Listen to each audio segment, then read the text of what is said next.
반갑습니다. 이렇게 환영해 주셔서 감사합니다. 네, 이렇게 저녁 예배 이렇게 많은 성도님들이 참여하시는 교회에 이렇게 온 게 매우 드문 일인 것 같습니다. 네, 여러분들 이 자리에 나오신 것 참 감사하고요. 또 이 시간에 저와 함께 말씀을 나눌 때 하나님께서 주시는 큰 그 복을 같이 누리는 시간 되었으면 좋겠습니다. 아멘. 예. 오늘 제가 창조신앙의 회복의 첫걸음이라는 주제로 창조주를 기억하라 라고 하는 제목으로 이 단위에 섰습니다. 이 시대가 창조주를 잃어버리는 시대가 된 것 같아서 제가 그 주제를 가지고 섰는데요. 일단 한번 보도록 하겠습니다.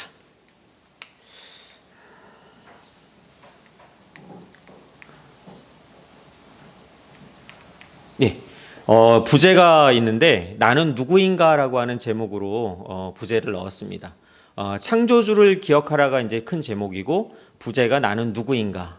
요즘 말로 하면은 정체성, 내가 누군지 아는 그것이 이제 중요하다고 생각을 해서 이렇게 부제를 붙여보았습니다. 내가 누군지 알려면 어떻게 해야 될까요? 바로 나를 지으신 창조주 하나님을 아는 것이 나를 아는 가장 좋은 방법인 것 같습니다. 아까 읽은 말씀인데요. 같이 한번 다시 읽어보겠습니다. 시작. 너는 청년의 때에 너의 창조주를 기억하라. 예, 솔로몬 왕이 전도서 말씀을 기록을 했는데 이 솔로몬 왕은 정말 이스라엘에서 가장 부귀 영화를 누렸던 그런 왕입니다. 가장 좋은 시절을 보냈고 그렇지만 또 처음에 시작을 잘했다가 또 이렇게 타락을 했다가 또 마지막에 이런 귀한 말씀들을 또 우리에게 남겨준 또 왕이기도 합니다.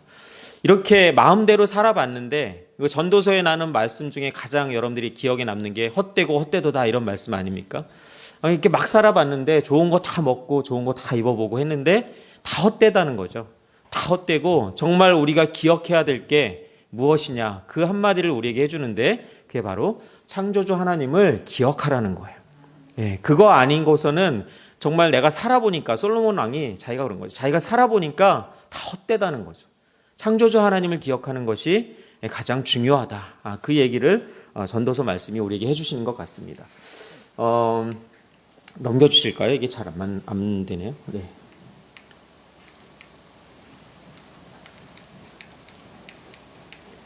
예, 여러분들이 성경에서 보면 성경은 창세기부터 요한계시록까지 크게 4가지 주제로 되어 있다는 것을 여러분들 성경 공부를 많이 하셨으니까 다 아실 거예요. 처음에 창조 이야기가 나옵니다. 그렇죠? 창조는 성경에서 아주 첫 번째로 가장 중요한 주제이기도 하죠. 창조 이야기가 나오고 두 번째 아담과 하와가 선악을 알게 하는 나무를 따먹음으로 말미암아 인간에게 죄가 들어오는 인간의 타락, 인간의 전적인 타락 그것이 또 성경의 두 번째 주제로서 또 중요하게 있습니다. 그 인간이 타락을 했는데 하나님께서는 인간을 너무나도 사랑하여 주셔서 인간이 타락한 그 죄 속에서 사탄의 종노릇하는 것을 보고만 있지 못하시고 인간을 구원해 주시기 위해서 독생자 예수 그리스도를 우리에게 보내주셨잖아요. 그렇죠? 그 구원해 주시는 그 사역이 바로 구속 사역이죠. 구속. 이게 이제 세 번째 주제이죠. 우리 이 성경에서. 그리고 마지막에 완성, 구원의 완성. 그 구원의 완성은 언제 이루어집니까? 주님 다시 오시는 그날에 구원의 완성이 이루어지는데 이렇게 성경은 창세기부터 요한계시록까지 4개의 주제를 가지고 쭉 이렇게 이어져 있습니다. 성경이 말하는 것은 이 주제가 다예요. 그런데 이 4가지 주제 중에서 가장 첫 번째 주제가 바로 창조 아닙니까? 이 창조 신앙을 갖지 못하면 그러니까 내가 창조를 믿지 못하면 결국에는 성경 전체를 믿지 못하게 되는 그러한 사태가 벌어집니다. 그렇기 때문에 우리가 신앙을 갖는 데 있어서 창조신앙을 갖는다는 것은 너무나도 중요하다고 저는 생각을 합니다. 창세기 1장 1절에 제일 처음 시작하는 것도 태초에 하나님이 천지를 창조하시니라. 이걸 믿는 신앙으로부터 시작하면서 이 성경을 읽게 되는 건데 첫 문장을 믿지 못하는데 어떻게 성경이 읽어나가지며 성경이 어떻게 믿어질 수가 있겠습니까? 그죠? 이 창조라고 하는 이 첫 번째 주제가 저는 가장 중요하다고 생각을 합니다. 그래서 사탄이 쓰는 전략이 바로 무엇이냐 하면 이 창조신앙을 갖지 못하게 하는 그 전략을 우리에게 쓰고 있는 것 같습니다. 지금 이 세상을 보니까 사탄은 예수 믿지 말라고 하는 것 같지 않아요. 예수 믿어야지. 교회 가야지. 잘 가. 새벽 기도도 가고 잘 가. 훈련도 받아야지. 그런데 성경에 나오는 창조는 그거는 신화야. 신화. 야, 성경에 어떻게 홍해가 갈라져? 그게 어떻게 이루어질 수가 있어? 오병이어의 기적? 그런 게 어떻게 과학적으로 맞아? 하나님이 천지를 창조하셨다고? 그게 무슨 말이야? 지금 이 모든 세상은 빅뱅에 의해서 우연히 이루어지고 137억 년이라는 세월 동안 우연히 해가지고 인간까지 진화해 온 건데 이게 무슨 넌 과학을 모르는구나 이러면서 우리에게 막 다그치잖아요. 이 세상이. 그렇지 않습니까? 이 세상이 하나님이 우리를 창조하셨다고 얘기하면 이 세상은 우리를 막 다그칩니다. 그게 무슨 말이야? 이 몰상식한 사람들아 막 하면서 우리를 다그칩니다. 그런 세상이 되어버렸어요. 그렇기 때문에 교회에 다니는 여러분들조차, 교회에 오래 다녔던 장로님, 권사님, 심지어 목사님들조차도 하나님이 이 세상을 창조하셨다라는 이 창조를 있는 그대로 못 믿는 시대가 되었다라는 거죠. 그럼 어떻게 됩니까? 창조를 못 믿는데 어떻게 신앙을 갖죠? 자기 나름대로의 창조를 믿는 것 같습니다. 자기가 해석하는 창조. 그런데 성경에 있는 창조를 믿어야 되지 않을까요? 그래서 그 창조 이야기를 진화론이 어떤 것인지 또 그거에 비해서 창조론이 어떤 것인지 이런 것도 우리가 비교해 가면서 한번 여러분들과 나눠보려고 합니다. 이 그림은 한번 잘 보시죠. 왼쪽 그림은 진화론 진영이고요. 오른쪽 진영은 창조 진영입니다. 싸우고 있습니다. 우리가 지금 영적 전투를 하고 있잖아요. 그렇죠? 막 싸우고 전쟁을 하고 있습니다. 그런데 지금 진화론 진영, 무신론 진영이죠. 인본주의라고 하고 무신론이라고 하고 말하자면 하나님을 믿지 않는 그러한 진영이 왼쪽에서 우리를 어디를 공격하고 있는지 한번 보세요. 바로 창조를 막 공격하고 있습니다. 우리 신앙의 기초가 아까 4가지 주제 중에서 처음이 창조였잖아요. 우리 신앙의 기초는 창조신앙인데 그 창조를 공격하고 있다는 거예요. 그러면 그 신앙의 기초가 무너지면 그 위에 세워진 인간의 타락, 그래서 예수님이 오셨어? 예수님이 다시 오실 거야? 라고 하는 우리 성경의 모든 주제가 있는데 창조신앙이 무너지면 그 모든 신앙들이 다 무너질 수 있다는 거예요. 그래서 지금 사단은 계속해서 우리의 창조를 공격하고 있습니다. 그거에 비해서 우리는 어디를 공격하고 있냐면 이 진화론이라는 것의 열매들이 있습니다. 그렇죠? 열매가 맺혔겠죠? 진화론이라는 것들의 열매들이 있는데 폭력, 그다음에 생존 경쟁, 동성애 여러 가지 나쁜 열매들이 맺혀져 있습니다. 저는 그래서 진화론이라고 하는 걸 나쁜 과학이라고 얘기해요. 나쁜 과학. 왜냐하면 열매가 나쁘거든요. 정말 열매를 보면 하나님께서 아신다, 예수님께서 아신다고 했는데 열매가 나쁜 열매만 맺혔어요. 그래서 우리는 근데 맨날 공격하는 게 생존 경쟁은 나쁜 거야. 폭력은 나쁜 거야. 동성애 나쁜 거야. 맨날 풍선만 터뜨리고 있어요. 근데 정작 공격해야 될 진화론은 공격하고 있지 못해요. 왜? 워낙 공고하거든요. 진화론을 우리가 언제부터 배워요? 유치원 때부터 배워요. 유치원 때부터 여러분들 동화책으로부터 시작해가지고 초등학교, 중학교, 고등학교, 대학교 모든 공교육 하에서는 우리는 진화론만 배우고 있습니다. 그러다 보니까 감히 진화론을 공격하지 못해요. 그냥 그 나쁜 열매들만 공격을 하죠. 그러니까 이 기초가 무너지지 않는데 이 열매들은 계속 새어날 거 아니에요. 그죠? 이 진화론이 무너지지 않는 이상은. 이게 현실입니다. 그래서 지금 터가 무너지면 의인이 무엇을 할꼬? 정말 우리의 신앙의 기초가 무너지면 우리가 뭐 할 게 있겠습니까? 그래서 지금 뭐 해야 됩니까? 이제 전략을 바꿔야 돼요. 우리도 전략을 바꿔야 됩니다. 지금 오른쪽 진영에 보면 지금 맨 밑에 오른쪽 그림의 맨 밑에 보시면 뭐 하고 있는지 보이십니까? 막 그 무너졌던 기초를 뭐 하고 있습니까? 막 공사를 막 이렇게 수리하고 있습니다. 제가 돌아다니면서 하는 일이 바로 그거예요. 제가 돌아다니면서 하는 일이 창조신앙 무너진 데를 자꾸 이제 메우고 있어요. 막 보수하면서 다니고 있어요. 창조신앙이 이게 무너졌습니다. 막 하면서 이제 이거 다시 고쳐야 됩니다. 하면서 다니고 있는 거예요.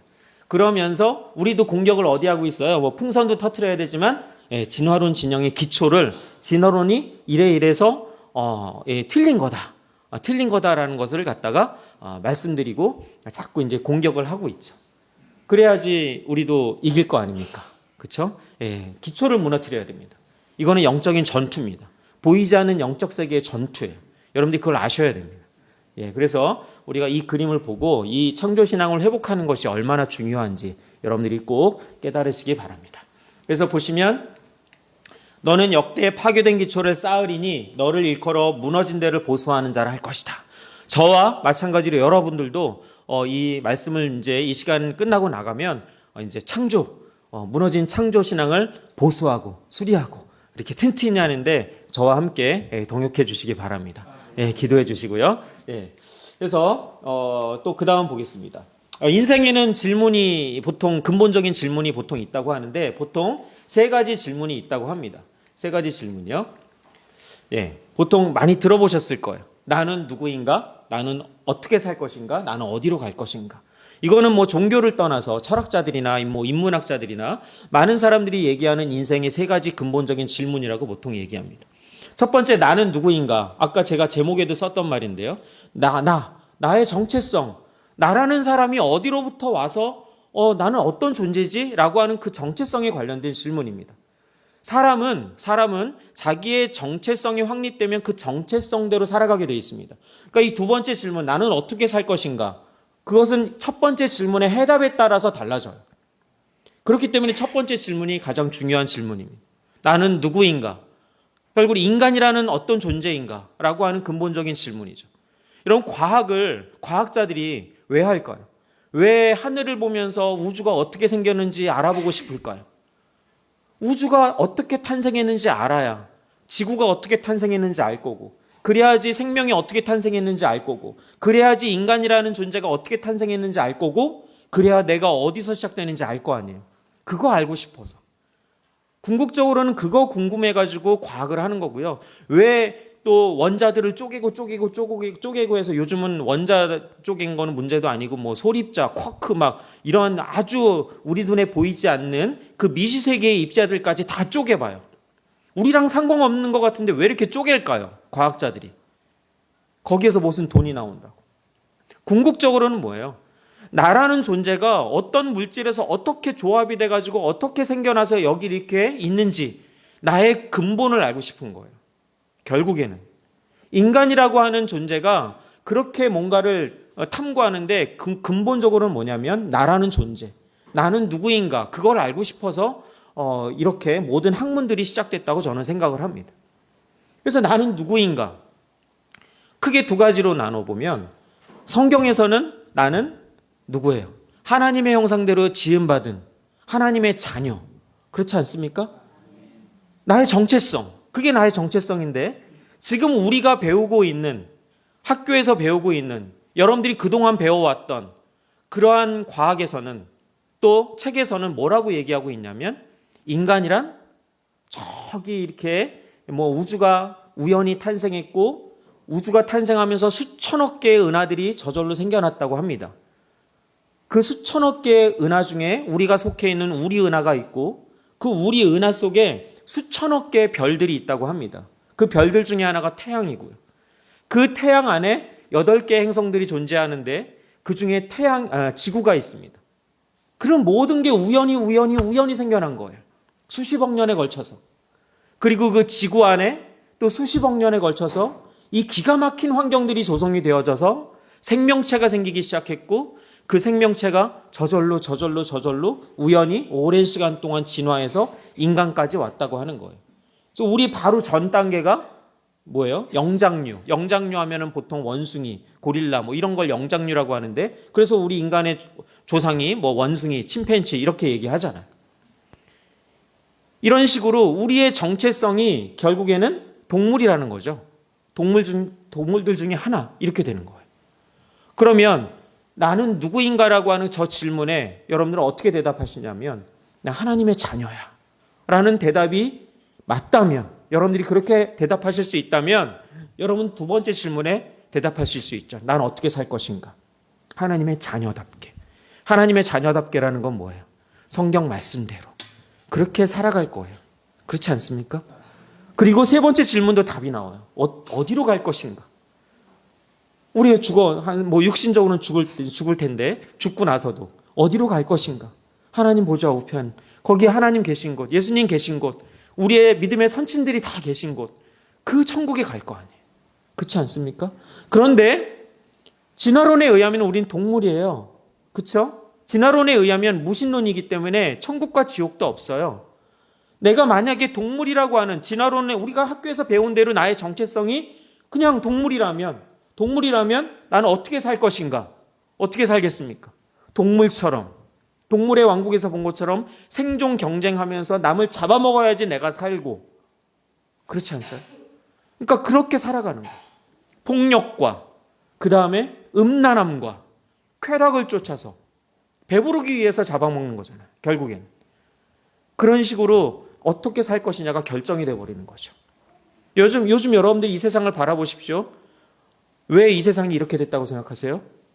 많은 사람들의 정체성이 바로 동물이라고 생각하기 때문에 그렇지 않습니까? 그러니까 끊임없는 경쟁 속에서 살아가고 있고, 그래서 끊임없이 남을 밟지 않고는 위로 올라가지 않으면 살 수가 없고, 끊임없이 돈을 추구하고, 끊임없이 권력을 추구하고, 끊임없이 쾌락을 추구하고, 다 누구의 성향이에요?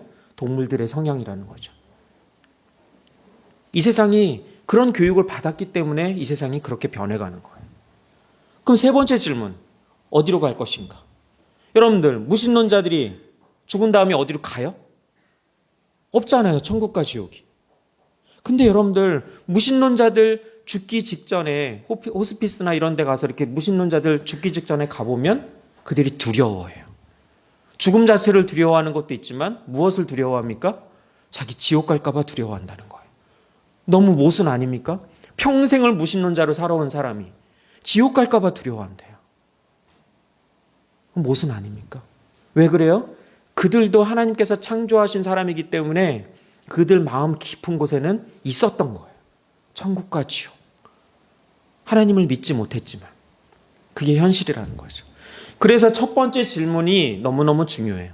내가 창조신앙을 가지고 나의 정체성이 하나님의 형상을 닮은, 정말 다른 동물들과는 다르게 창조된, 정말 귀하게 창조된 그런 존재로서, 하나님의 자녀로서 그런 정체성을 내가 가지고 있다면 나는 두 번째 질문, 세 번째 질문 다 똑바른 대답을 할 수 있다는 거죠.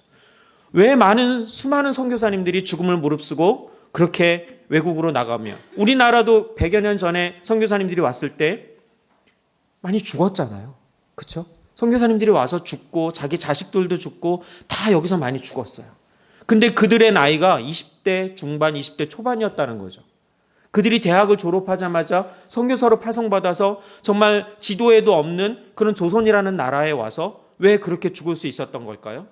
그들은 자기의 정체성이 확실했어요. 하나님의 자녀라고 하는 그런 자기의 정체성이 확실했고, 그들은 어떻게 살 것이냐는 것에 대한 대답이 있었던 거예요. 어떻게 살 것이냐라고 하는 그 대답이 확고했기 때문에 그들은 자기의 어떤 그 좋은 대학 다 졸업해서 좋은 삶을 가질 수 있었음에도 불구하고 정말 그 고생해서 조선이라는 나라에 와서 얼마 살지도 못하고 복음 한마디 전하지 못하고 성경책 들고 가다가 죽은 선교사님들도 많이 있잖아요. 근데 왜 그렇게 할 수 있었어요? 그들은 자기의 정체성이 확실했기 때문에, 그리고 세 번째 질문을 자기들이 알았기 때문에, 그들은 자기가 죽은 다음에 어디로 갈지 알았던 사람들이에요. 지금 이 세상보다 훨씬 더 좋은 천국에 간다라는 사실을 알았기 때문에 그들은 그러한 죽음을 무릅쓰고 그러한 선교지에 가서 그러한 행동들을 할 수 있었다는 거죠. 그래서 자기의 정체성이 무엇이냐에 따라서 자기의 삶이 결정이 됩니다. 그렇기 때문에 여러분들 이 시간은 너무 중요합니다. 여러분들 연세 많이 드신 분도 계시지만 젊은이들도 있고 또 여기 또 자기 자녀들도 있는 줄 압니다. 여러분들의 자녀가, 또 여기 젊은이들이, 또 청소년들이 자기의 정체성만 확실하다면 이 세상을 정말 잘 살아갈 수가 있습니다. 하나님 기뻐하시는 삶을 살 수 있을 거라고 저는 생각을 합니다. 그래서 여러분 창조신앙의 회복 꼭 이루시는 여러분들 되시기를 바랍니다. 예. 그 다음 페이지를 한번 넘겨주시죠. 이거 어떻게 보이시나요? 그냥 보이는 대로 항아리가 보이시기도 하죠. 이거는 미술책에서도 가끔씩 보는 거죠. 항아리가 보일 수도 있고, 어두운 거를 위주로 보면 뭐가 보이나요? 마주보고 있는 사람이 보이기도 하죠. 또 하나의 그림을 보면, 이건 미술책에도 나오는 건데, 뭐가 보이십니까? 여인이 보입니다. 어떤 여인? 젊은 여인 아니면 할머니? 두 가지 답이 나왔습니다. 할머니, 젊은 여인. 설명을 해드리면 할머니부터 설명을 해드릴 거예요. 요게 메부리코예요. 메부리코고 이게 주걱턱. 주걱턱이 이빨 하나 보이세요? 그러면 마귀알몸처럼 보이지 않으세요? 그쵸? 백설공주에 나오는 마귀알몸처럼 보이죠, 그죠? 예, 할머니 봤어요. 근데 이제 젊은 여인을 소개시켜 드릴게요. 여기가 이제 코가 아니라 얼굴입니다. 이게 얼굴이에요. 이게 턱이고요, 턱. 그리고 이 코, 눈썹, 저쪽을 보고 있는 고개를 돌리고 있고, 여기는 목입니다, 목. 목이고 여기 목걸이. 그럼 얼굴이 작은 젊은 여인이 보이십니까? 설명해도 저도 안 보이시는 분 계시죠? 그죠? 안 보이시는 분 계시죠? 분명히 있습니다. 예. 이게 뭐냐면 똑같은 그림을 보는데도 관점에 따라서 어떤 사람들은 항아리, 밝은 걸 위주로 보는 사람들은 항아리가 보이고 검은색을 위주로 보는 사람들은 사람이 보일 거고요. 저기도 마찬가지예요. 마음이 젊은 분들은 젊은 여인이 보이실 거고 할머니가 보이는 분들도 계시고 그리고 이게 관점에 따라 다른 걸 본다라는 거죠. 또 중요한 거. 제가 아무리 설명을 해드렸는데 안 보인대요. 맞죠? 안 보인답니다. 그러니까 이게 이제 관점이라는 건데요. 이걸 좀 더 확대해서 생각을 해보면 세상을 보면서 이해하는 두 가지 관점이 있습니다. 우리는 그거를 세계관이라고 이야기합니다. 세계관. 세상을 보는 눈이에요. 세상을 보는 관점. 그래서 인본주의적인, 이건 무신론 쪽입니다. 왼쪽은 인본주의적인 세계관 또는 진화론적인 세계관, 오른쪽은 성경적인 세계관 또는 창조론적인 세계관, 이렇게 나눌 수가 있습니다. 그러니까 세상을 바라볼 때 왼쪽 인본주의적인 세계관은 인간 지식을 통해서 세상을 바라봅니다. 근데 성경적인 세계관은 성경을 통해서 세상을 바라봅니다. 똑같은 우주를 보고 있어요. 똑같은 지구를 보고 있고 똑같은 사람을 보고 똑같은 피조세계를 보고 있는데 근데 어떤 것을 통해서 보느냐에 따라서 다르게 본다라는 거죠. 아까 그림처럼 다르게 봐요. 그래서 인간 지식을 통해서 세상을 바라보니까 이 진화론자들은 인간 지식을 통해서 세상을 바라보니까 야, 우주를 보니까 138억 년 전에 생겨나서 수십억 년 동안 이 우주가 팽창하고 진화해가지고 지구까지 왔고 지구 안에서도 또 수십억 년 동안 우연히 오랜 세월 동안 진화해서 인간까지 진화해 왔네? 라고 그들 눈에는 보인다라는 거예요. 그들 눈에 그렇게 보이는 거를 우리가 뭐라고 할 수는 없죠. 아까 그 그림에서 딴 거 본다고 뭐라고 할 수 있어요? 그들 눈에 그렇게 보여요. 왜? 그러한 관점을 가졌기 때문에. 근데 여러분들 인간 지식이 시간에 따라서 변합니까? 안 변합니까? 변하죠. 그러면은 그들이 보고 있는 이 우주나 이런 것들은 그대로일 텐데 그러면 그 우주를 보는 관점이 계속 어떻게 된다는 얘기예요? 변한다는 얘기고요. 변하는 거는 진리입니까? 아닙니까? 아니죠. 여기서 결론은 났죠. 근데 오른쪽에서 성경적인 세계관은 성경을 통해서 세상을 바라봐요. 그러니까 이 세상을 바라보니까 그냥 창조된 게 그냥 믿어져요.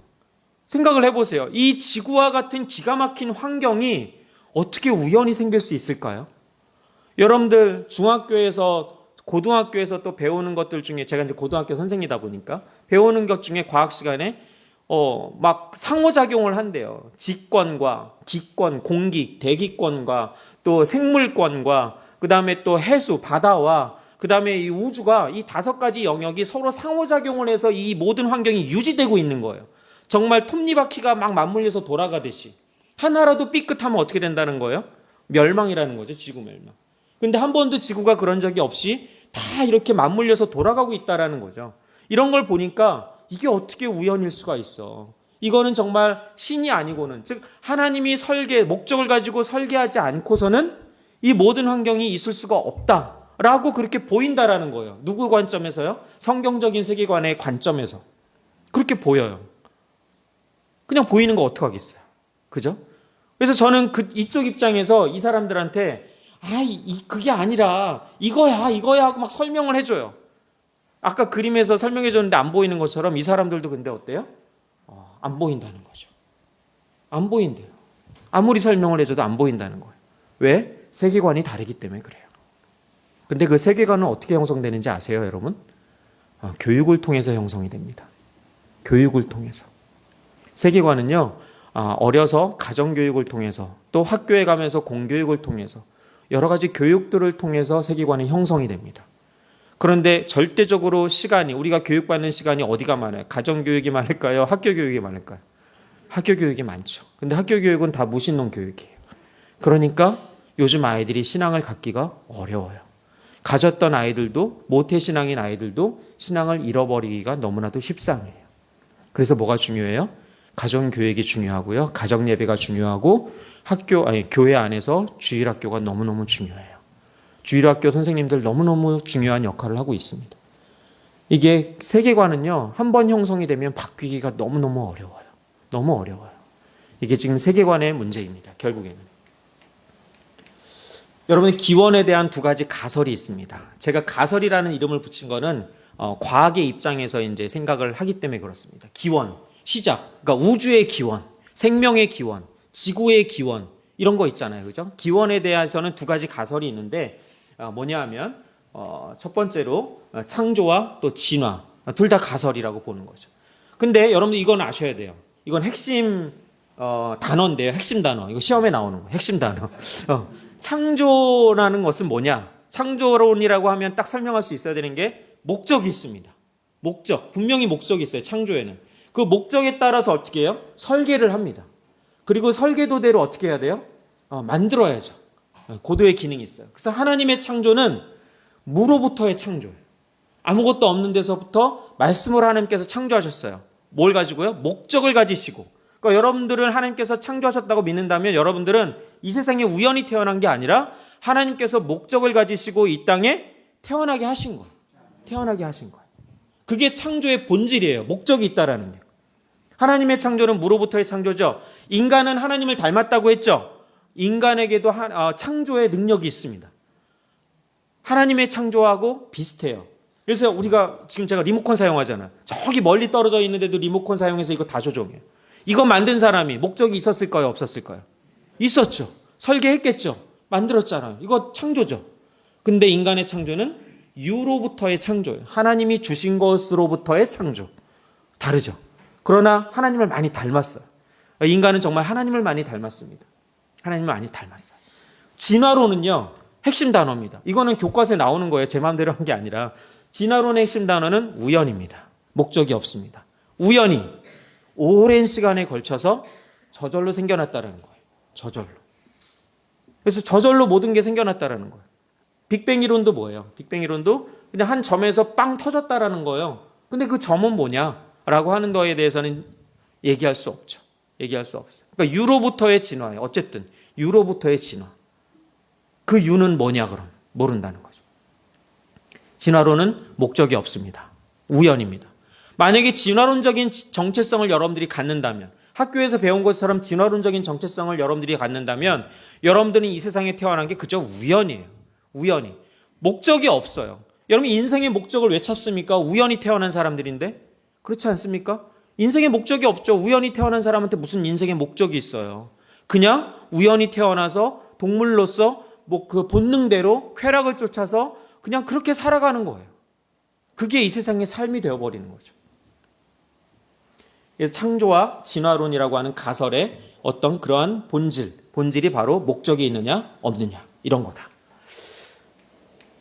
그럼 어떤 게 더 맞을까요? 창조론과 진화론. 과학의 입장에서 어떤 게 더 맞을까요? 어떤 게 더 맞을까요? 과학의 입장에서. 신앙의 입장이 말고 과학의 입장에서. 너무 여러분들은 신앙 말고 과학의 입장에서. 어떤 게 더 맞을까요? 진화론이요? 그것도 잘못된 거예요. 여러분, 과학의 입장에서 보면, 넘겨주세요. 네. 과학의 입장에서 보면요, 창조도 진화도 증명할 수가 없습니다. 우리가 과학에서 증명이라고 하면 어떻게 해야 돼요? 관찰이 가능해야 되고, 실험이 가능해야 되고, 반복적으로 재현이 가능해야 돼요. 우리는 그걸 증명됐다고 얘기해요. 여러분들 유명한 네이처지나 사이언스지에 누가 논문을 발표하잖아요. 아주 획기적인 논문. 근데 그게 인정받으려면 어떻게 해야 돼요? 그 네이처지나 사이언스지에 그 논문이 게재됐다는 얘기는 누구나 볼 수 있다는 얘기고요. 그게 검증을 받아야 돼요. 그래서 공개가 됐으니까 그 논문대로 다른 나라 과학자들이 그 그대로 실험을 해봅니다. 똑같은 결과 나오면 인정을 해줍니다. 인정을 해주고 막 그 사람 노벨상 타고 막 이래요. 근데 획기적인 논문이라고 막 딱 제출했는데 막 여러 나라 사람들이 막 이렇게 막 검증을 해보니까 나는 그런 결과 안 나왔는데 이러면 그거는 만장할 겁니다. 증명이 안 된 거예요. 그러니까 증명이라고 한다라는 거는 저런 게 가능해야 되는데 여러분 창조 과학적으로 증명할 수 있어요? 증명할 수 없어요. 우리가 태초로 돌아갈 수 있습니까? 하나님의 창조를 어떻게 증명을 해요? 증명할 수 없습니다. 진화 증명할 수 있습니까? 수십억 년, 수백억 년 동안의 어떤 그 진화를 누가 관찰할 수 있어요? 그걸 어떻게 반복적으로 재현이 가능해요? 불가능합니다. 이거는 증명의 문제가 아니에요. 이 창조, 진화, 이 기원에 관한 이 문제는 증명의 문제가 아니라 뭐의 문제입니까? 결국 믿음의 문제입니다. 나는 창조를 믿을 거야. 나는 진화를 믿을 거야. 하는 믿음의 문제입니다. 그럼 그 믿음은 뭐가 결정합니까? 바로 세계관이 결정합니다. 세계관. 아까 반 세계관에 따라서 나는 창조를 믿을 거야. 진화를 믿을 거야. 이게 결정되는 거예요. 증명의 문제가 아니라는 거죠. 여러분들 뒤로 넘겨주시면 성경에서 말하는 창조는 여러분 다 아시다시피 6일 동안 하나님께서 창조하셨고 마지막 7째 날 안식하셨다고 나오잖아요. 그래서 하나님의 창조는 보면 첫째 날, 둘째 날, 셋째 날은 뭔가 공간적인 측면을 창조하셨어요. 하나님께서 빛이 있으라 하시면서 이 모든 시공간을 다 창조하셨어요. 우주 공간을. 그러면 넷째 날에 그 우주 공간에 해와 달과 별들로 채우십니다. 멋지게 인테리어를 하세요. 그죠? 그 다음에 둘째 날에 궁창 위의 물층과 궁창 아래의 물층, 즉 하늘과 물층을 만드셨단 말이죠. 지금 궁창 위의 물층은 없어졌지만, 그래서 하늘과 물층을 만드셨는데 다섯째 날에 하신 일이 뭐예요? 그 하늘이라는 공간에 새들이 날아다니게 하셨고, 그다음 물이라는 바다 공간에 물고기들이 다니게 하셨어요. 그러니까 공간을 만드시고 인테리어를 하시고 다 그거예요. 그 다음에 세 번째 날에 물이 물러가라 하시면 육지가 드러나게 하시고 그 육지에 식물들이 자라게 하시죠. 셋째 날에. 그러니까 육지라는 공간이 생겨난 거예요. 그리고 여섯째 날에 뭐 하셨어요? 그 육지에 사는 동물들을 다 창조하셨어요. 그리고 마지막에 인간을 창조하셨죠. 이렇게 하나님의 창조는 질서가 있습니다. 공간적인 걸 먼저 창조하시고 인테리어를 하시는 식으로 그런 질서 있게 하나님이 이 모든 걸 창조하셨다. 그래서 인간은 하나님을 많이 닮았어요.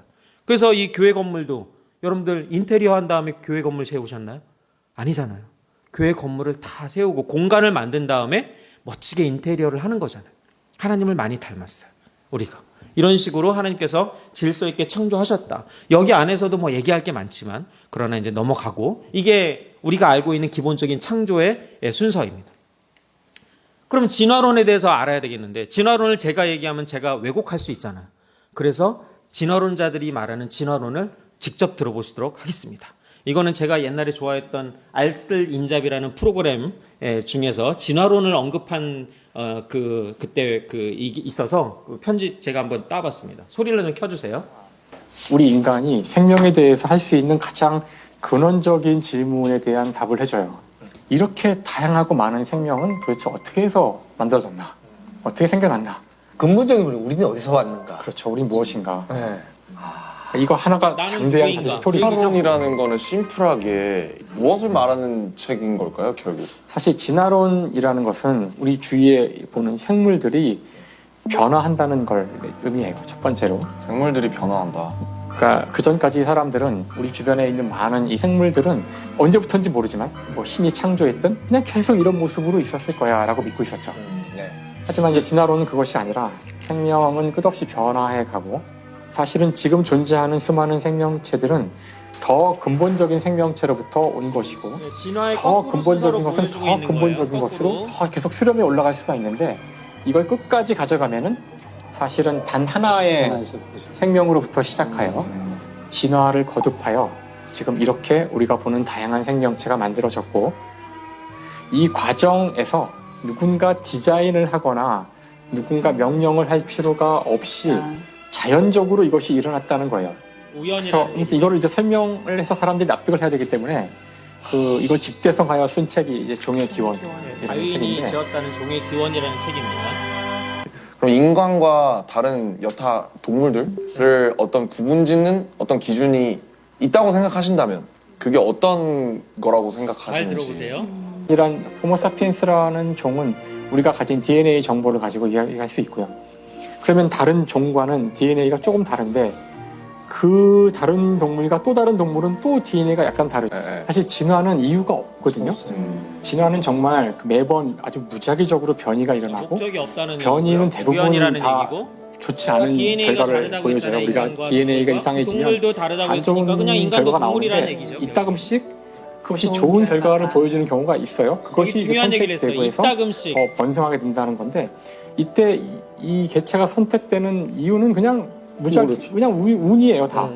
종의 기원의 마지막 이게 문장인데 처음에 몇몇 또는 하나의 형태로 숨결이 불어넣어진 생명이 여러 가지 힘을 통해 그토록 단순한 시작에서부터 가장 아름답고 경이로우며 한계가 없는 형태로 전개되어 왔고 지금도 전개되고 있다는 생명에 대한 이런 시각에는 장엄함이 깃들어 있다. 그러면서 우리가 배워왔던 진화의 순서대로 그림을 보여주고 있죠. 진화론자들이 말하는 거니까 뭐 저는 여기에 뭐 더 덧붙일 필요도 없습니다. 진화론자들이 이렇게 생각하죠. 우연이라고 분명히 얘기했고, 그 다음에 돌연변이에 의해서 진화한다고 얘기했는데 아까 옳은 얘기는 하나 했어요. 돌연변이는 대부분 나쁜 방향으로 일어난다. 돌연변이 연구로 노벨상 받은 사람이 그렇게 얘기했거든요. 99.9%다 돌연변이는 나쁜 방향으로 일어난다. 그런데 여기서 이제 그럼 이따금씩 좋은 게 일어나서 그게 진화한다고 지금 얘기한 거지. 이따금씩이라고 하는 어떤 단어를 썼단 말이죠. 근데 그 이따금씩이라는 단어 때문에 이따금씩 좋은 게 일어나서 진화할 수도 있겠구나 라고 사람들이 이제 생각을 한다라는 거죠. 근데 저분 물리학자고 저도 이제 물리를 전공했고 보통 수학이고 물리는 이제 확률이고 뭐 이런 건데 그 이따금이라는 게 그럼 과연 확률이 얼마나 될까? 이런 것들을 이제 생각해 봐야 되는 거 아닐까? 그냥 쉽게 이따금씩이라고 그 단어를 쓸 수 있을까? 조금 이따 한번 그 확률이 나오는데 한번 보도록 하죠. 그리고 이 그림을 보니까 우리가 계속 어렸을 때부터 이런 그림을 봐왔잖아요. 그러니까 인간이 조상이 누구예요? 누가 되는 거예요? 이제 원숭이가 되는 거죠.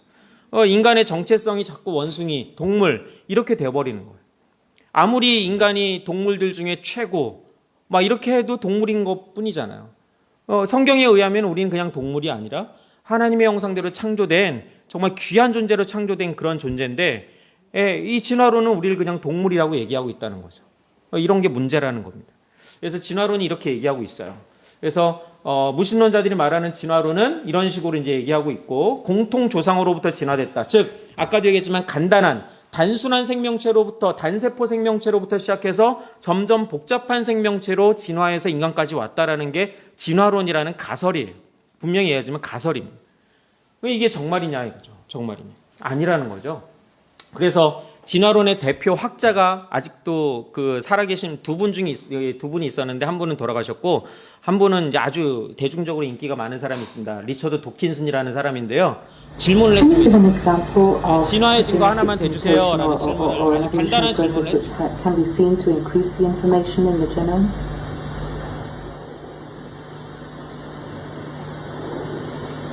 전문가예요. 진화론 대표 학자고요. 어려운 질문도 아니고 진화의 증거 하나만 대주세요. 이거예요. 저렇게 오래 있어야 나오는 답이면 진화가 사실일까요? 결국 대답을 못했어요. 왜 우리 아이들이 증거도 없는 거짓말을 배워야 그러니까요. 왜 증거도 없는 거짓말을 배워야 되겠냐. 지금 이게 현실이라는 거죠. 진화론의 증거가 과연 있는가?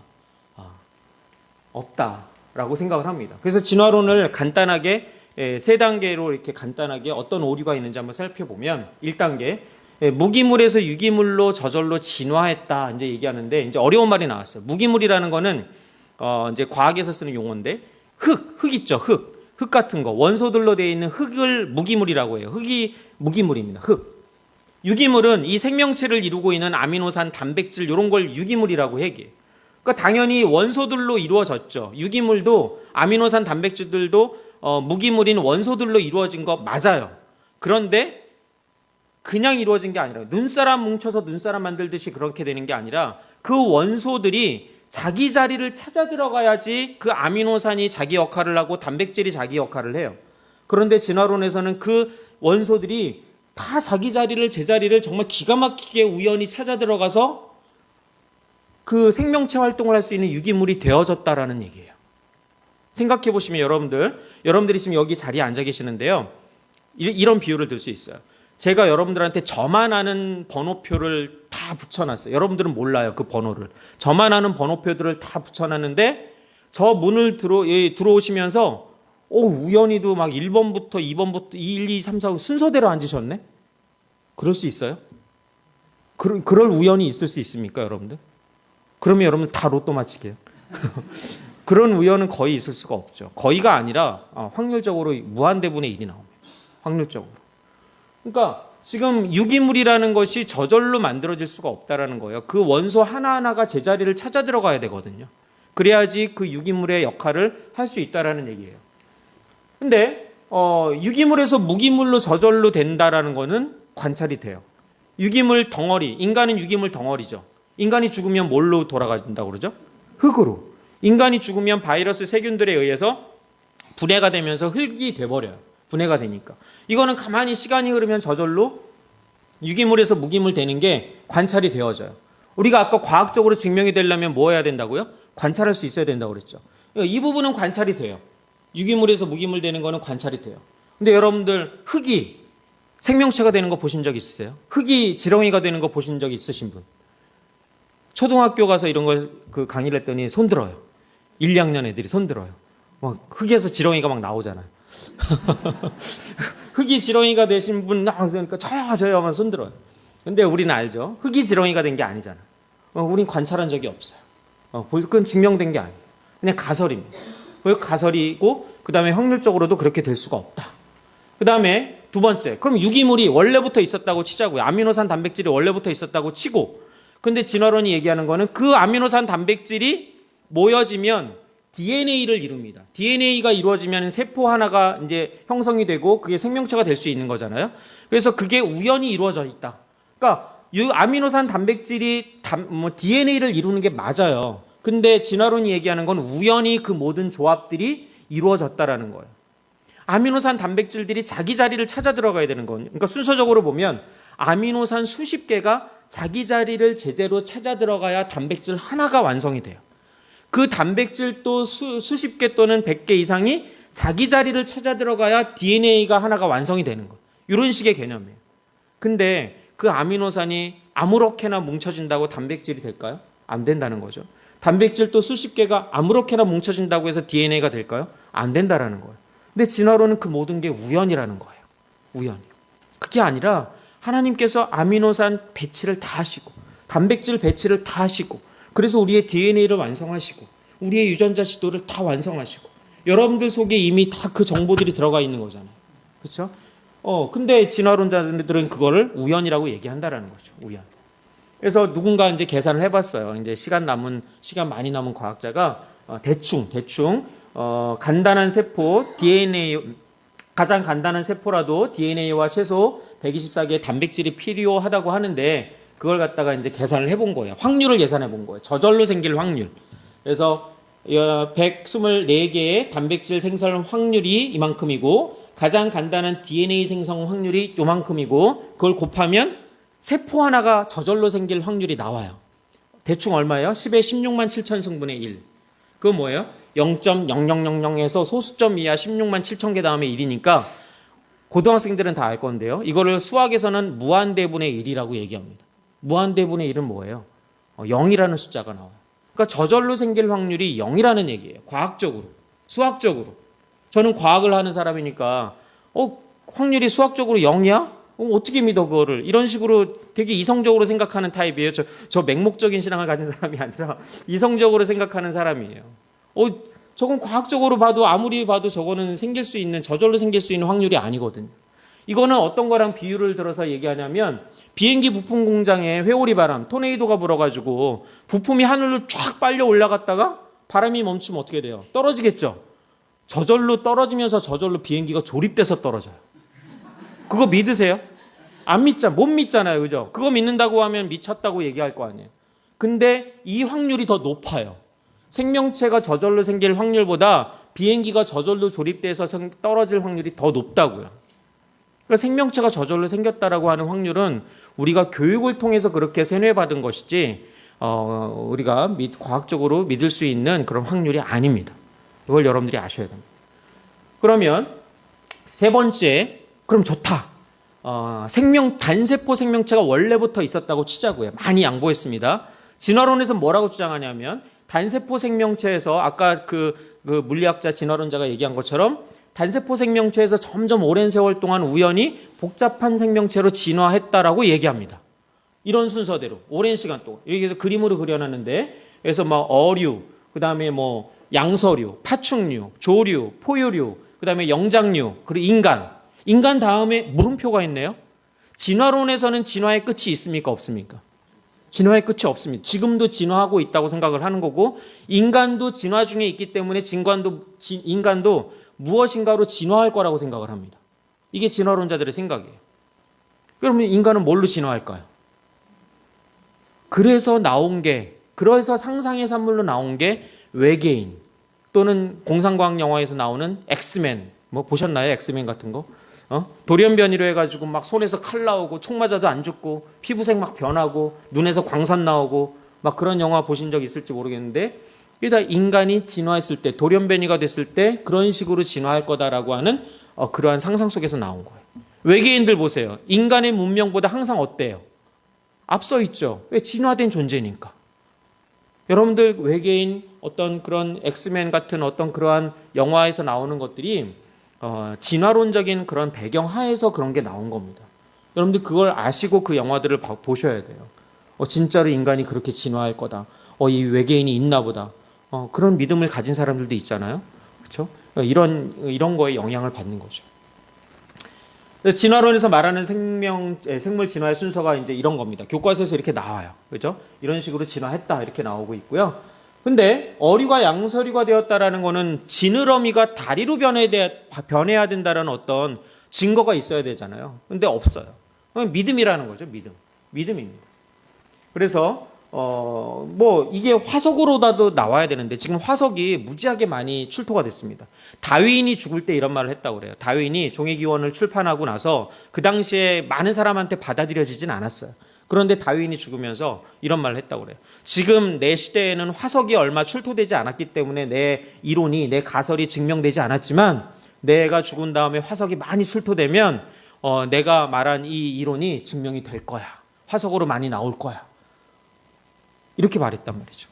근데 지금 다윈이 죽은 다음에 200여 년이 흐른 다음에 화석이 수억 개가 출토가 많이 됐어요. 그런데 그 화석이 과연 증거가 있을까요? 예를 들어서 어류에서 양서류로 진화하고 있는 지느러미와 다리의 중간 모양의 이상한 동물의 모습의 화석들이 많이 출토가 돼야 되지 않아요? 그렇지 않습니까? 또 파충류가 새가 됐다고 하는데 그럼 파충류에서 새로 진화하고 있는 중간 모양의 어떤 날개 비스무리한 어떤 모양의 이상한 동물들의 화석이 많이 출토가 돼야 되지 않을까요? 하나도 없다라는 거예요. 이상하지 않습니까? 진화론자들의 딜레마예요. 그건 중간 단계 화석이 없다라는 거. 진화했다고 하는데 진화하고 있는 그럼 중간 모양은 어디 있어? 없다라는 거죠. 이게 현실입니다.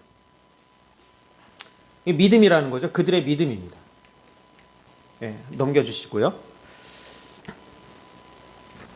네, 그래서 파충류에서 조류로 진화되었다는 믿음이고 이들에게는 엄청난 믿음의 도약이 필요한 거죠. 정말 우리보다 더 큰 믿음. 우리는 겨자씨만한 믿음만 있어도 되는데 저들은 그거 갖고 안 돼요. 그거 갖고 안 됩니다. 엄청난 믿음의 도약이 필요합니다. 그래서 여러분들 이거 뭔지 아십니까? 이게 우연히 생긴 거죠. 우연히 오랜 시간에 걸쳐서 비바람에 의해서 이런 모습들이 생겨났는데 근데 진짜로 이 얼굴을 닮은 대통령들이 태어났어요. 그렇지 않습니까? 어린아이들한테 그런 식으로 교육을 한다면 우상화 교육으로 믿을까요? 안 믿을까요? 믿죠. 옛날에 김일성 우상화 교육할 때 그런 교육을 했잖아요. 실제로. 믿습니다. 교육에 의해서 그것이 세계관이 생겨나고 그렇게 형성이 되는 거기 때문에 우상화 교육을 한다고 하면 충분히 할 수 있는 그런 교육입니다. 그런데 우리는 알죠. 이게 비바람에 의해서 오랜 시간 동안 우연히 생긴 게 아니라 누군가 목적을 가지고 설계해서 조각을 한 거잖아요. 그렇죠? 우리는 알기 때문에 이게 아니라는 걸 알아요. 이게 우연히 생겼다라고 믿는 게 진화론이고 이거를 누군가 목적을 가지고 조각했다고 믿는 게 창조론이에요. 얼마나 심플합니까? 뭐가 옳은 것 같아요? 저는 창조가 옳다고 생각을 합니다. 저는 수업 시간에 그렇게 가르칩니다. 교과서에는 안 나오지만 뭐가 옳다고 생각하는지 한번 판단해 보라고 제가 주장하지 않고 여러분들이 판단해 보세요 하면서 맡깁니다. 그럼 아이들이 여러분들 뭘 선택할까요? 네, 많은 경우에 창조가 맞는 것 같다라고 선택을 합니다. 그래서 제가 깨달은 건 뭐냐면 진리 아닌 걸 배우고 있잖아요. 진리를 가르치면 100이면 100 진리를 선택합니다. 문제는 뭐냐면 우리가 진리를 안 가르쳐서 문제인 거예요. 여러분 진리만 가르치게 되면 인간이기 때문에 하나님께서 우리에게 이성을 주시고 지혜를 주시고 다 주셨잖아요. 진리를 가르치기만 하면 진리를 선택하더라고요. 그걸 제가 학교에서 창조과학 동아리 이런 걸 하면서 믿지 않는 아이들도 많이 오거든요. 그러면 이런 것들을 가르치고 했을 때 그 아이들이 고백이 그래요. 제가 아직 하나님은 뭐 믿는지 교회는 안 나가고 그러지만 창조가 맞다라는 거는 애들한테 얘기할 수 있어요. 이렇게 얘기해요. 그런 고백이 그 아이들한테서 나와요. 그러니까 진리를 가르친다는 게 되게 중요하고 그죠. 다음 페이지 한번 넘겨주시겠어요? 예, 인간의 시작은 어디일까요? 침팬치 1번, 2번 고릴라, 3번 오랑우탄. 인간하고 가장 닮은 존재는 1번 손 들어 보십시오. 안 손들면 나머지 3번이 되는 겁니다. 1번 손 들어 보세요. 1번 인간하고 가장 닮은 존재 없어요. 왜냐면 고릴라. 그럼 다 3번이라는 얘기죠. 오랑우탄.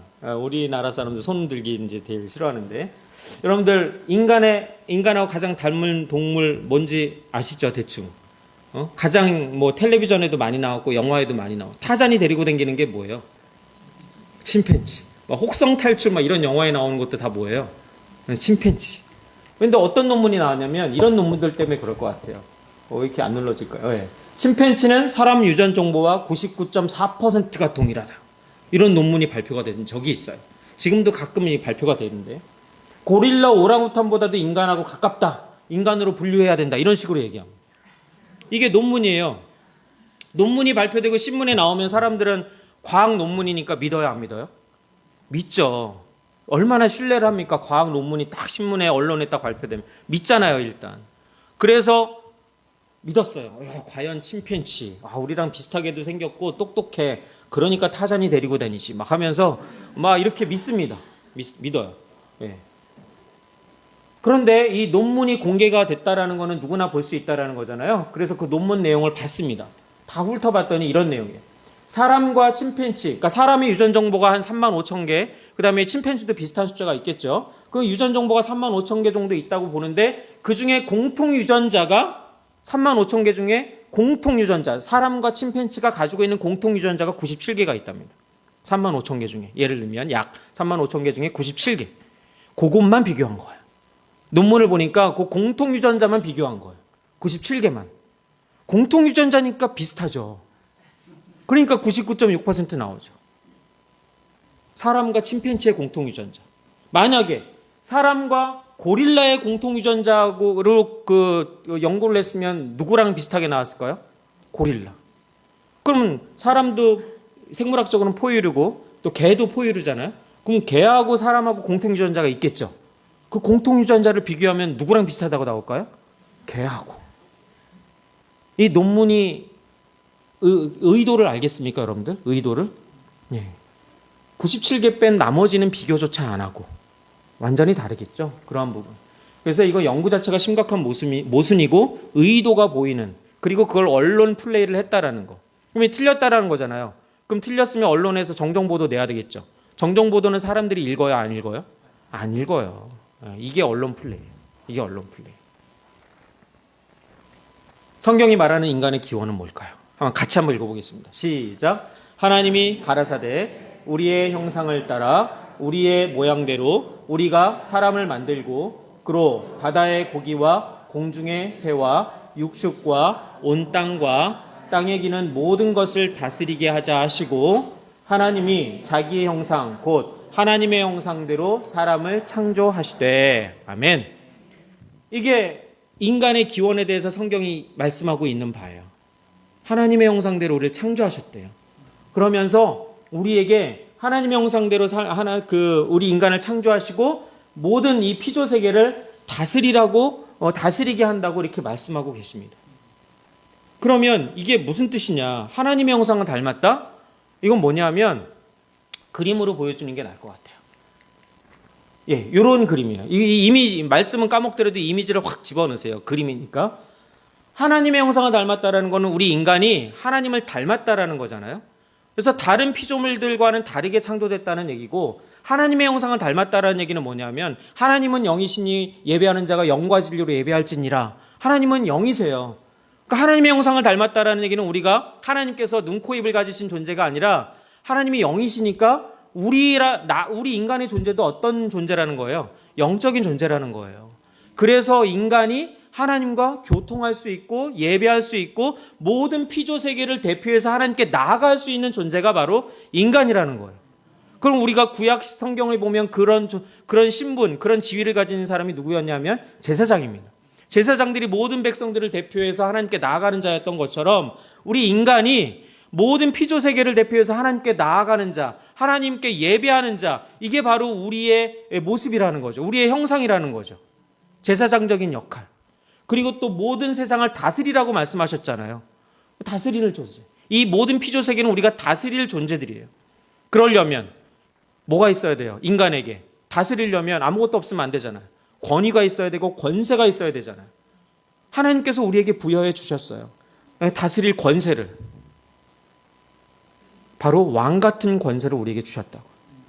그 형상을, 그 지위를, 그 신분을 인간이 타락하면서 다 잃어버렸어요. 그런데 누가 회복시켜 주셨어요? 예수님께서 회복시켜 주신 거예요. 그래서 베드로전서 2장 9절에 뭐예요? 너희는 택하신 족속이요 왕 같은 제사장들이라. 왕 같은 제사장들이라.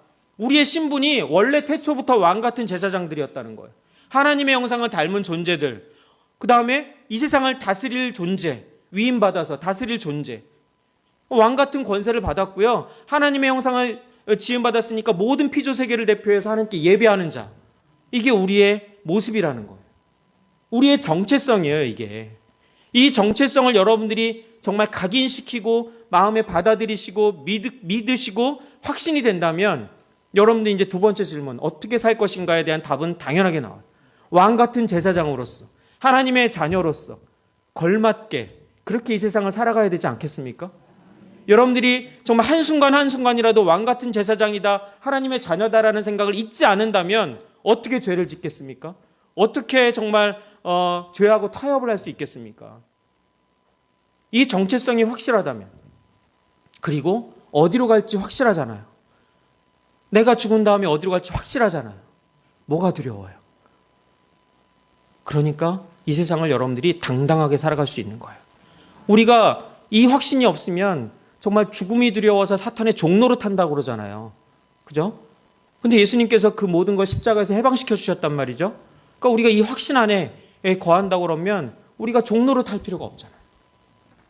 우리의 정체성을 여러분들이 이 그림을 확실하게 머릿속에 각인시켜 주시기 바랍니다. 그런데 지금 우리 현 세상은 이런 세상입니다. 하나님 자리에 하나님이 안 계세요. 그죠? 하나님을 닮아야 되는 존재인데 하나님을 닮지 못하고 우리는 거꾸로 피조 세계를 닮아가려고 하네요. 왜? 우리가 동물이라고 자꾸 생각해. 우리의 조상은 동물이야. 원숭이야. 야, 봐봐봐. 동물의 세계를 봐봐봐. 옷 안 입고 살잖아. 우리도 옷 벗고 살자. 동물들 봐봐. 집단으로 살면서 집단으로 동성애도 하고 실제로 동물들을 관측해 보니까 그런 것들이 보인단 말이죠. 동성애하는 어떤 그런 것들이 쾌락을 위해서. 그들은. 그래서 우리가 와, 쟤네들도 저렇게 하는데, 동성애하는데, 쾌락을 위해서 저렇게 음란한 짓을 하는데, 그리고 생존 경쟁을 위해서 그렇게 잡아먹고 그렇게 하는데, 우리도 동물인데 뭐 어때? 죄의식 가질 필요 없어.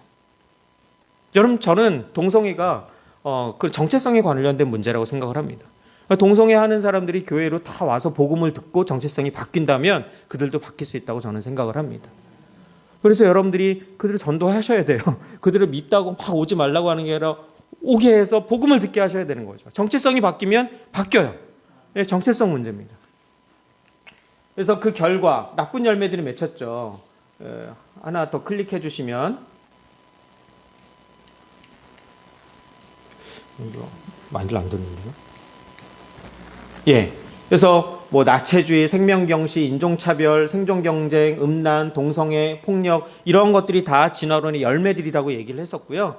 우리는 지금 이러한 세상들을 살고 있습니다. 왜 그러냐면 정말 하나님을 잃어버린 시대가 되었잖아요. 그렇죠? 아까 그 그림처럼 우리의 정체성을 잃어버린 시대가 되었기 때문에 그런 겁니다. 왜 그렇게 되었습니까? 바로 죄 때문입니다. 죄 때문. 인간이 타락함으로 말미암아 하나님과 분리가 됐어요. 죄의 삭은 사망이라고 그랬어요. 죄의 삭은 사망인데 이 사망에는 보통 세 가지 사망이 있다고 합니다. 여러분들이 다 알고 계시는 육적인 사망이 왔어요. 육적인 사망, 누구나 죽어요. 그 다음에 하나님과 영적인 분리, 하나님과 영적인 분리가 됐어요. 영적인 사망이죠. 그리고 영원한 사망의 지옥. 이 세 가지 사망이 다 죄로부터 온 거예요. 육신으로 죽는 것만 끝이야. 이게 아니라 영원한 사망의 지옥이 있다는 거 여러분 아셔야 돼요. 그런데 이 죄의 삭은 사망이에요. 이 죄 때문에 우리가 이 세상이 지금 이렇게 혼란하게 되고 타락하게 되고 이렇게 된 거죠. 이런 세상 속에서 우리는 고통받으면서 계속해서 살아가고 있습니다. 사탄의 노예로 이렇게 살아가고 있었던 거죠. 그런데 그 모습을 하나님께서 보고만 계시진 않았어요. 여러분 죄가 얼마나 무서운지 족보를 통해서 알 수 있습니다. 이 족보 제가 그린 거 아니에요. 성경에 보면은 몇 세에 누구를 낳고 몇 세에 죽었고 뭐 이런 얘기 나오잖아요. 그거 가지고 시간 많은 분들이 이렇게 표로 딱 정리한 겁니다. 다 여러분 시간 좀 되시면 이렇게 정리해 보세요. 재밌습니다. 보시면 아담이 930세를 살고 죽었어요. 지금 이게 죄가 얼마나 무서운지를 보여주려고 하는 거예요. 그런데 누구 때까지 살아있었냐면 노아 아버지 때까지 살아있었습니다. 여러분들이 아담과 하와라고 생각을 해보십시오. 여러분들이 아담과 하와예요. 죄를 지어가지고 에덴 동산에서 쫓겨났어요. 추방당했어요. 그래가지고 막 땅을 막 땀 흘려서 일구고 있고 해산의 고통이 있고 그러면서 수많은 자녀들을 낳고 자녀의 손주들을 막 보고 그랬겠죠. 그렇죠? 그럼 여러분들이 이제 할머니 할아버지가 됐잖아요. 그럼 여러분들이 자손들한테 말씀을 하시겠죠. 뭐라고요? 내가 하나님으로부터 지음받은 최초의 인간이고 나는 에덴 동산을 경험해 본 사람이야. 너무너무 좋은 곳이야. 근데 내가 죄를 지어서 이렇게 추방당해서 이 모양 이 꼴로 살고 있단다. 너희들은 절대로 죄짓지 말아라. 제발 죄짓지 말아라. 하나님 말씀에 순종해라. 부모라면 이런 교육을 하지 않을까요? 그렇죠. 그런데 죄는 점점 퍼져나가가지고요. 하나님께서 이 세상을 멸망시키는 그 심판에 이르기까지 죄는 퍼져나갔다는 거예요. 아담과 하와가 살아 있었음에도 불구하고 그렇게 죄짓지 말라고 하는 그 부모가 살아 있었음에도 불구하고 죄는 점점 퍼져나갔다고. 이게 죄의 속성이에요. 죄는 한 번 들어오면 줄어들지 않습니다. 오히려 퍼져나가요. 누룩처럼 퍼져나갑니다. 여러분들 마음에 이 정도는 괜찮겠지 하고 죄를 받아들이면 그 죄는 점점 퍼져나갈 거예요. 여러분들 마음속에서 점점 퍼져나갈 거예요. 나중에는 이게 죄인지도 모를 거예요. 여러분들 가정에 어떤 죄 하나 타협해서 들어오면 그건 여러분들 가정을 깨트리게 될 거예요. 이게 죄의 속성이에요. 여러분들 또 하나 볼까요? 노아는 노아 홍수 심판을 견뎌낸 사람이에요. 노아가 950세를 살고 죽었대요. 성경에 보니까. 누구 때까지 살아있었는지 족보를 딱 보니까 아브라함 아버지 때까지 살아있었어요. 노아는 더 얘기했을 것 같아요. 왜? 충격을 받았잖아요. 전 인류와 동물들이 다 멸망당하는 충격적인 그 장면을 봤잖아요. 저는 그래서 노아가 포도주 먹고 취한 게 트라우마 때문에 그러지 않았을까? 진짜로. 저는 그렇게 생각해요. 그 트라우마가 자기를 괴롭혔을 거라고 생각해요. 시체가 막 둥둥 떠다니는 걸 봤을 거 아니에요. 그 당시에 창조과학자들이나 뭐 인류학자들이 얘기할 때 어느 정도의 인구라고 생각하냐면 노아 홍수 심판 때 10억 명의 인구라고 생각을 합니다. 10억 명. 10억 명의 인구가 다 몰살당한 거예요. 육지에 사는 모든 동물, 새들이 다 멸망당한 거예요. 그거를 노아가 봤어요. 노아가 봤다고요. 그러면 노아 방주에서 내려와가지고 이제 자식들이 또 생겨나고 손주들이 생겨났을 때 얘기 안 할까요? 너희들은 절대로 죄짓지 말아라. 내가 봤다. 너희 끔찍해. 너무너무 끔찍해. 내가 죽는 거 다 봤어. 다 멸망이야. 심판받는 거야. 죄짓지 말아라. 얘기했을 것 같아요. 여러분들이 부모라면. 그쵸? 근데 아브라함 아버지는 아예 하나님, 그 시대는 아예 하나님이란 이름을 잃어버린 시대. 아브라함 아버지는 우상 만들어서 팔던 사람이라고 그러잖아요. 그런 시대였다고요. 이게 죄의 속성이에요. 이만큼 죄가 무서워요. 이 죄는요, 우리가 어떻게 할 수 없어요. 죄를 이길 수가 없어요, 인간이. 인간이 어떻게 죄를 이기고, 인간이 어떻게 죄를 없이 할 수가 없다고요. 인간 스스로 구원할 수가 없다는 이야기입니다.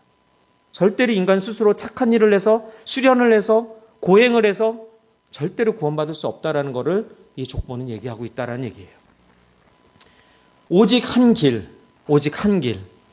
예수 그리스도를 통해서만 우리는 구원받을 수가 있습니다. 이 모든 죄에서 우리를 해방시켜 주실 분은 바로 예수 그리스도, 그분밖에 없습니다. 그분께서 이미 십자가에서 우리 죄 대신 십자가에서 죽으시고 부활하셨어요. 우리의 죄 값을 십자가에서 다 치르셨다고요. 치르셨어요. 하나님께서 여러분들을 택하셨죠. 그러면 여러분들 택했으니까 택한 거를 갖다가 성자 예수님께서 값을 주고 사셨어요. 하나님께서 이 사람 택했네? 내가 값을 주고 사야지. 다 사셨어요. 그렇잖아요. 피값을 주고 다 사셨어요. 그리고 산 다음에 영수증, 그게 바로 성령께서 보증해 주시는 인치심, 영수증까지 있어요. 여러분들은 누가 하나님의 소유라는 걸 부인할 수가 없어요. 택하시고 값을 주고 샀는데 영수증까지 있으니까 어떻게 부인해요? 확정이 됐잖아요. 의심할 필요가 없어요. 그게 하나님이 여러분들을 구원하시는 방법이에요. 이렇게까지 확실하게 구원하시는데 어떻게 의심할 수가 있습니까?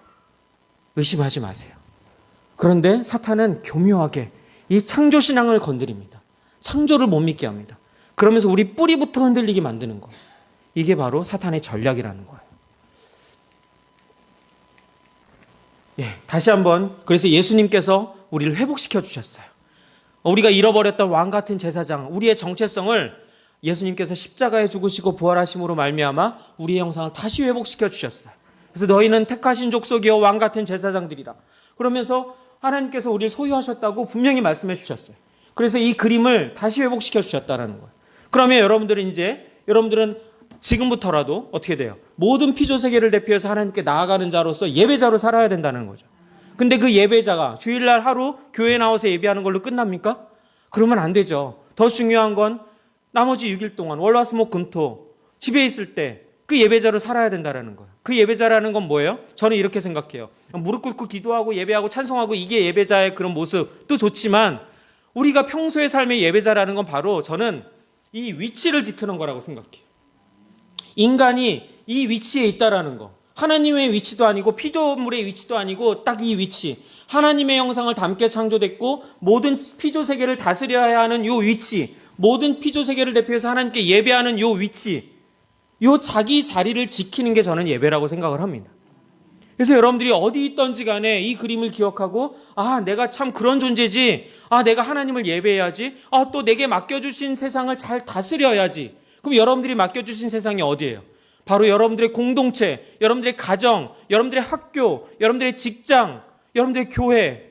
이게 여러분들의 맡겨진 세상이에요. 그리고 여러분들이 사시고 있는 동네, 아파트, 여러분들이 반상회 할 때 그런 어떤 그런 동호회, 조직, 모든 게 여러분들이 다스려야 할 세상입니다. 잘 다스리라고 하나님께서 명령하셨어요. 어떻게 다스려야 됩니까? 어떻게 다스려야 돼요? 군림해야 되는 거예요? 다스리니까? 막 나를 따르라 이러는 거예요? 아니죠. 예수님께서 이 땅에 오셔서 보여주신 게 있죠. 다스림의 본을 보여주셨어요. 뭐예요? 섬김이에요. 여러분들에게 맡겨진 세상을 섬김으로 예수님처럼 발을 씻겨주시고 섬김으로 그들에게 다가간다면 그러면 그들이 하나님께 영광을 돌릴 거예요. 그들이 하나님께로 돌아올 거예요. 그들이 네가 믿는 하나님이라면 내가 한번 믿고 싶다. 교회 같이 나올 거예요. 그게 여러분들의 세상을 여러분들이 맡겨주신 세상을 잘 다스린다는 의미죠. 그래서 여러분들이 이 그림을 기억하신다면 예배자로서의 삶, 그 다음에 내게 맡겨주신 세상에서의 어떻게 잘 다스릴 것인가 이거를 여러분들이 잘 생각하실 수 있을 거라고 생각을 합니다. 여기 계신 분들만이라도 이 정체성을 바르게 깨닫고 이 정체성대로 정말 여러분들이 살고 계신 그 세상 현장에서 사시기만 한다면 그 세상이 바로 하나님 나라가 될 거예요. 그 곳에 있는 많은 믿지 않는 자들이 여러분들을 통해서 하나님을 믿게 될 거예요. 그렇게 되시는 여러분들 되시기를 바랍니다. 예.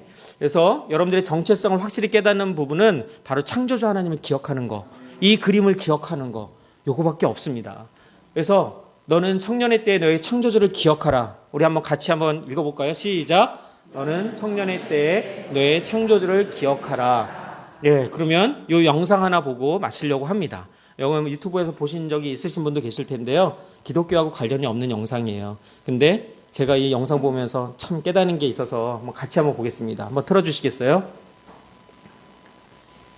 예, 미국에서 하는 무슨 쇼예요. 장기 자랑하는 I'm 쇼입니다. a 장기 speed 자랑. painter, and I'm going to do a painting in a minute and a half or less. 네, 화가인데 Here we go. Let's hear 1분 for Team 30초 Western. 동안 그림을 그리겠다고 하는 거예요. 그래서 어떤 그림을 그리는지 한번 맞춰보라는 얘기죠.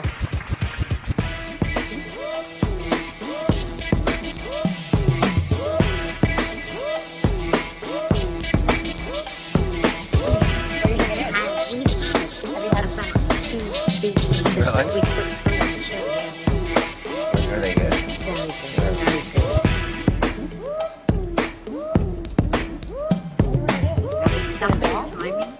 Yes.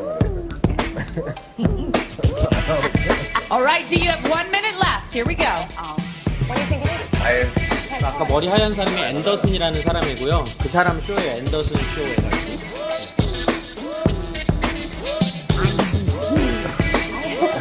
45 seconds, D. Here we go. Not even intrigued.